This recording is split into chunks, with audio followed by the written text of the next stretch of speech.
ये कविता है दो पंक्तियों के बीच। कविता की दो पंक्तियों के बीच मैं वह जगह हूँ जो सूनी सूनी सी दिखती है हमेशा।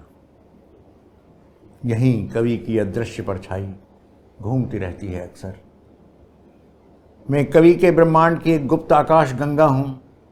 शब्द यहाँ आने से अक्सर आँख चुराते हैं।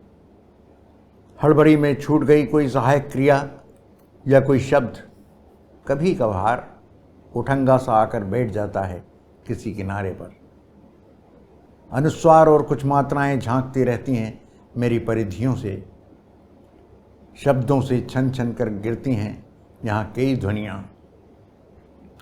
कभी कभी तो शब्दों के कुछ ऐसे अर्थ भटकते हुए चले आते हैं यहाँ, बिगड़ेल बच्चों की तरह जो भाग गए थे बहुत पहले अपना घर छोड़कर।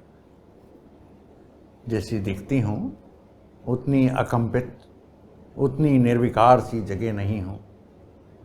एक चुप हूँ जो आ जाती है बातचीत के बीच अचानक। तैरते रहते हैं जिसमें बातों के छूटे हुए टुकड़े।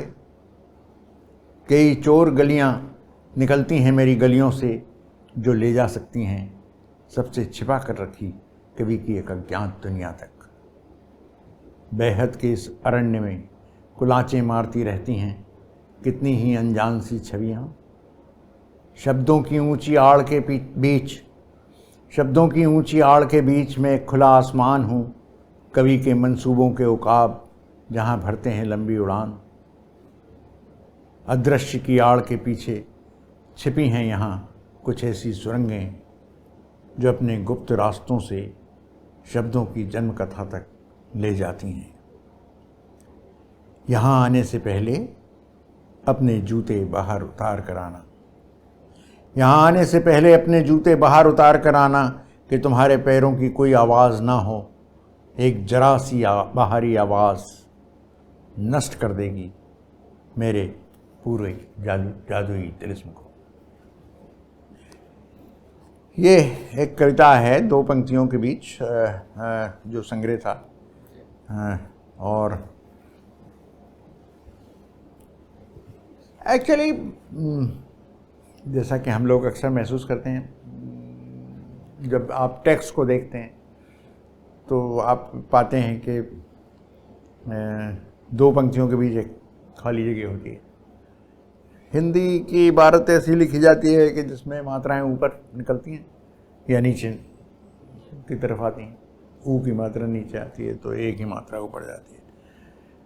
तो वो खाली जगह भी जो है हिंदी में पूरी तौर से खाली जगह नहीं होती। दो पंक्तियों के बीच उसमें मात्राएं होती हैं। उसमें जैसे हम अक्सर होता है जो लोग जैसे लिखते लिखते कोई शब्द छूट गया तो ऐसा आप वो काग का निशान बनाते हैं और ऊपर उसी बीच में लिख देते हैं जो स्पेस है। तो उस स्पेस के बहुत तरह के यूज़ होते हैं और वो स्पेस खाली नहीं होती। वो बहुत सारी चार्ज, एक तरह की ऐसी स्पेस है जो बहुत चार्ज होती है, जो ऊपर की पंक्ति की आवाज़ों और नीचे की पंक्ति की आवाज़ों दोनों से भरी होती है।